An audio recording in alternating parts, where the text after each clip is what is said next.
everyone, Assalamualaikum. Welcome back to my YouTube channel Fariha's Dream World. আসলে আপনারা সবাই ভালো আছেন, আলহামদুলিল্লাহ আমরাও ভালো আছি। তো আজকে স্কুল বন্ধ, যার কারণে ভাবলাম যেন না আপুর সাথে একটু দেখা করে আসি। সো তাই আপুর পরীক্ষার কেন্দ্রে যাচ্ছি আমরা এখন।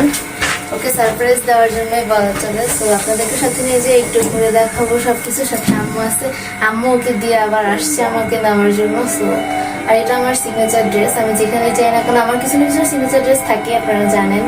একদম ফার্স্ট ভিডিওতে একটা সিগনেচার ড্রেস ছিল, আর এটাও মানে 3-4টা ড্রেস চেঞ্জ করে আমি আবার এটাই করছি, কারণ এটা আমার ভালো লাগে। সো যাই হোক, আমরা যাই। তারপরে আমরাই তো বের হয়ে গেছি যাওয়ার জন্য। আর ওই দিন এত বেশি গরম ছিল, মানে টানা কয়েকদিন বৃষ্টি হওয়ার পরে ওই দিন প্রচুর পরিমাণে গরম পড়ছিল। তো মানে আমার যে কী একটা অবস্থা হয়েছে, আমি ভাবছিলাম যে একটু কোথাও যাব, একটু হেঁটে চলে দেখবো সব কিছু। বাট এই গরমের জন্য পরে আমি বলে এখানে যাবো ওখানে যাবো, আমি খেলে এক কথায় না না না।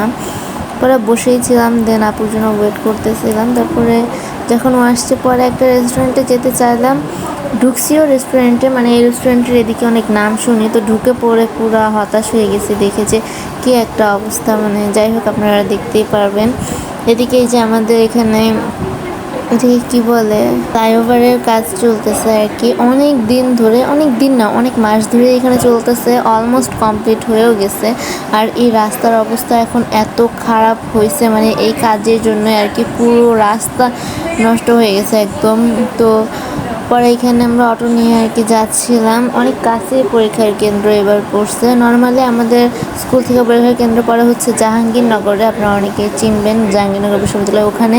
কিন্তু এই বছর থেকে এখন আবার হচ্ছে ব্যবসা পাবলিক স্কুলে দিছে। তো আর এই ব্রেসলেটটা কিন্তু আপুর, আর আমি হচ্ছে, আচ্ছা তার আগে বলি, এই যে এখানে এটা হচ্ছে আমাদের স্কুলেরই একটা প্রতিষ্ঠান, পরমাণু শক্তি গবেষণা প্রতিষ্ঠান আর কি আমাদের স্কুলের।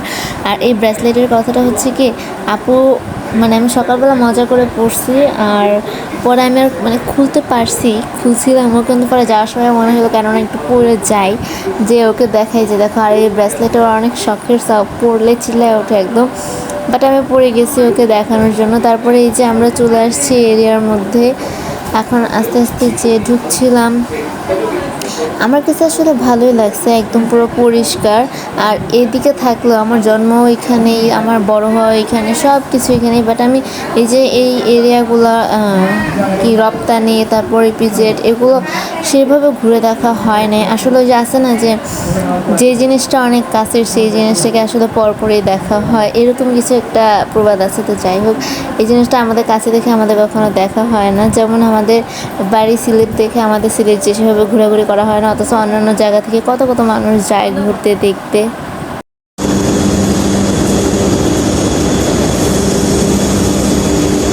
চলে আসছি এখন স্কুলের গেটের দিকে যাইতেছি। তো অনেক সাউন্ড, জানি না কথা শোনা যাচ্ছে নাকি। তো যাই হোক, ভালোই লাগতেছে আসলে। এদিকে থাকলেও এরকম ভিতরে কখনো ঢুকি নাই, তো আসলে অন্যরকম পরিবেশ ভালো লাগছে। কিন্তু প্রচুর গরম ভাই, আমি কী বলবো, গরমের জন্য থাকা যেতেছে না। তো যাই হোক, এখন আমরা ওয়েট করবো, যাই পরে। আপুকে ছাড়া ঘুরবো না আমি, আসলে আপুকে ছাড়া সেভাবে ঘুরতে একদম পছন্দ করি না, ঘুরিও না। যাই হোক, আপনারা দেখতে থাকেন, আশা করি ভালো লাগবে। অবশ্যই লাইক দেবেন, ভিডিওটা শেয়ার করে সবাইকে দেখার সুযোগ করে দেবেন। নতুন হয়ে থাকলে অবশ্যই চ্যানেলটা সাবস্ক্রাইব করে পাশে থাকবেন। আপনারা দেখতে থাকেন, এনজয় করেন। পরে যাবনি। আমি আপুকে বলতেছিলাম যে একটু ঠান্ডা থাকলে, বৃষ্টি হলে, ওইরকম ওয়েদার থাকলে দেন আমি যাব। কিন্তু পরে ও বললো যে না, বৃষ্টি থাকলে অতটাও ভালো লাগে না, কিন্তু এরকম রোদ বেশি থাকলে নাকি দেখতে অনেক বেশি সুন্দর লাগে। আর ওই দিন আমি যেতে চাইছি কারণ এমনিতে আমার এই যে পরীক্ষাটার পর থেকে স্কুল অনেক মিস দেওয়া হয়ে গেছে বিভিন্ন কারণে। তো পরে আবার ভাবলাম যে রবিবার স্কুল বন্ধ ছিল, তো ভাবলাম যাই, এই কারণে আর কি গেছি। আর নাহলে এত গরমের মধ্যে, আর বাসায় কিন্তু আমি বুঝতে পারি নাই যে এত গরম, বাট বাইরে গিয়ে দেখি প্রচুর গরম ছিল, প্রচুর। তো এই যে এটা হচ্ছে গিয়ে স্কুল, ব্যবসা পাবলিক স্কুল, এখানে আর কি ওদের পরীক্ষার কেন্দ্র পড়ছে এবার। যারা আমার চ্যানেলে নতুন এসেছেন তাদেরকে বলবো অবশ্যই সবাই সাবস্ক্রাইব করে আমার পাশে থাকবেন। ভিডিওটা ভালো লাগলে অবশ্যই একটা লাইক দিয়ে দিবেন, শেয়ার করে সবাইকে দেখার সুযোগ করে দিবেন। আর ফেসবুক থেকে হয়ে থাকলে অবশ্যই পেজটা ফলো করে দিবেন। তারপরে এখানে আসার পরেই একটু বেশি গরম লেগে গেছিলো, দেন আমরা এখানে ওয়েটিং রুমে ছিলাম।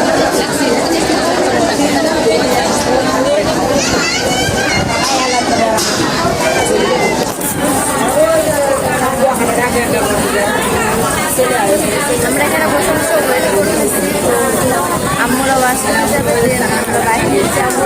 তারপরে 12টার উপরে বেজে গেছে, ছুটি হয়ে যাবে পরে, তারপরে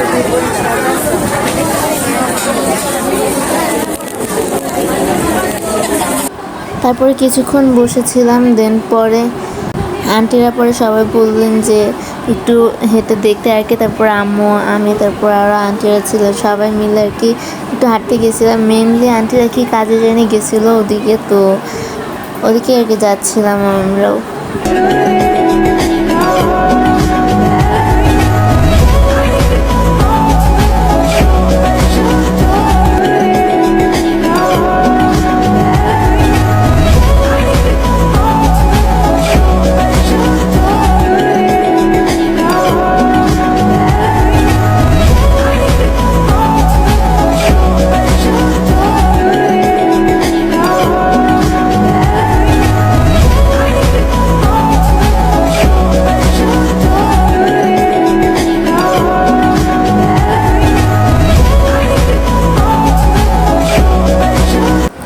সবাই আমার বোনের জন্য দোয়া করবেন যেন ওর পরীক্ষাটা ভালো হয়, আপনাদের কাছে এটা আমার অনুরোধ। আর অনেক ঝামেলা, অনেক বাধা বিপত্তি পেরিয়ে আলহামদুলিল্লাহ আজকে পরীক্ষা দিতে পারতেছে। তার সবচেয়ে বড় রিজন হচ্ছে এরকম সাপোর্টিভ মা বাবা পাওয়া।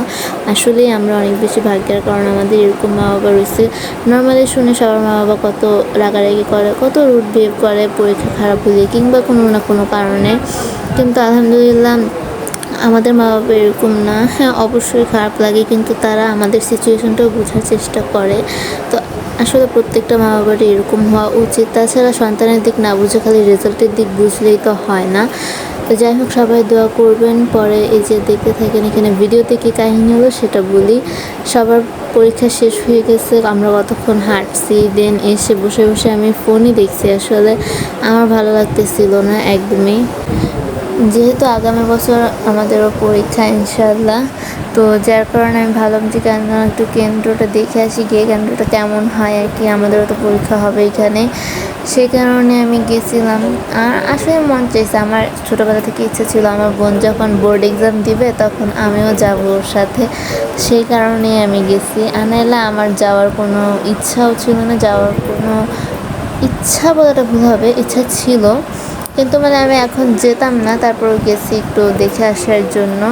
তারপরে যে এখানে ওদের ম্যাথ পরীক্ষা ছিল রবিবারে, হ্যাঁ। তো পরে পরীক্ষা শেষ হয়েছে, পরে আমরা চলে যাচ্ছি।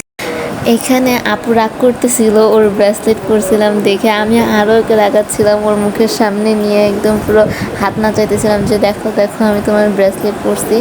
তারপরে বললাম যে রেস্টুরেন্টে যেতে যেয়ে পরে একদম পুরো কি হতাশ হয়ে গেছি। মানে এই রেস্টুরেন্টের নাম অনেক শুনছি, যার কারণে ভাবলাম কেননা যাই যে দেখি। তো পরে আমরা আর একটা কাছে ছিল, তো যাওয়াটা ইজি ছিল, বাট ঢুকে দেখি এরকম অবস্থা। পরে খাওয়ার আর কোনো ইচ্ছা হয়েছে না, একদম আমি সব মেনু দেখছি যে কোনো কিছু খেতে মন চায় নাকি, বাট খাওয়ার কোনো ইচ্ছা হয়েছিল না। আর লাইট সব অফ করে রাখছে, মানে কি বলবো, কোনো লোকই নেই এই রেস্টুরেন্টে। আর এই রেস্টুরেন্টের অনেক নাম শুনছিলাম, পরে প্রচুর দাম ছিল। এই পুডিংগুলোই মনে হয় 100 টাকা পিস ছিল, 100 সামথিং এক একটা পিস, দামও ছিল অনেক। তারপরেও খাওয়া যেত, মানে যদি মনের মতো হতো, বাট রেস্টুরেন্টেই পছন্দ হয়নি। আর আমার স্বভাব, কোনো জায়গা যদি আমার পছন্দ না হয় আমি ওখানে খাবার ভুলেও খেতে পারি না। তো যার কারণে পরে আর কোনো খাবার খাইনি, চলে আসছি। এই দুইজনে দুটো পুডিং খেয়ে, আম্মু তো কিছুই খাবে না, আম্মুকে বারবার জোর করছে, তারপরেও আম্মু খাবে না, কারণ আম্মু এরকমই, মানে যে যদি ভালো না লাগে সেখানে খাবার খাওয়া তো এমনি তো ভালো লাগবে না, এটা তো মানে নর্মাল। তারপরে আমরা বের হয়ে যাওয়ার সময় পরে এখানে জোহরাতে গেছিলাম, আর আরেকটা সব কি জানি ছিল, গেছিলাম কাজে। কিন্তু জোহরাতে তো ভিডিও অ্যালাউ না, যার কারণে আমি ভিডিও করি নাই, আর অল্প একটু ভিডিও করে এদিন আর করি নাই। তারপরে আমরা বাসায় চলে যাচ্ছিলাম। এটা হচ্ছে আমাদের স্কুলের ল্যাব, তারপরে কোয়ার্টারি সব কিছু আর কি এদিকেই আছে। তো তাই ভাবলাম আপনাদের সাথে একটু শেয়ার করি নিজের স্কুলের জিনিস, ভালো লাগে আসলে এসব দেখতে আমার নিজেরই। তারপরে আমরা এই তো বাসায় চলে যাচ্ছিলাম, আর রাস্তার অবস্থা খারাপ, তা তো আপনাদের সাথে শেয়ার করছি। এমন অবস্থা হয়েছে মানে ঝাঁকুনি খাইতে খাইতে। যাই হোক, আমার আজকের ভিডিওটা এতটুকুই থাকবে। দেখা হবে নেক্সট ভিডিওতে। ততক্ষণ পর্যন্ত সবাই ভালো থাকবেন, সুস্থ থাকবেন। Take care everyone. আসসালামু আলাইকুম।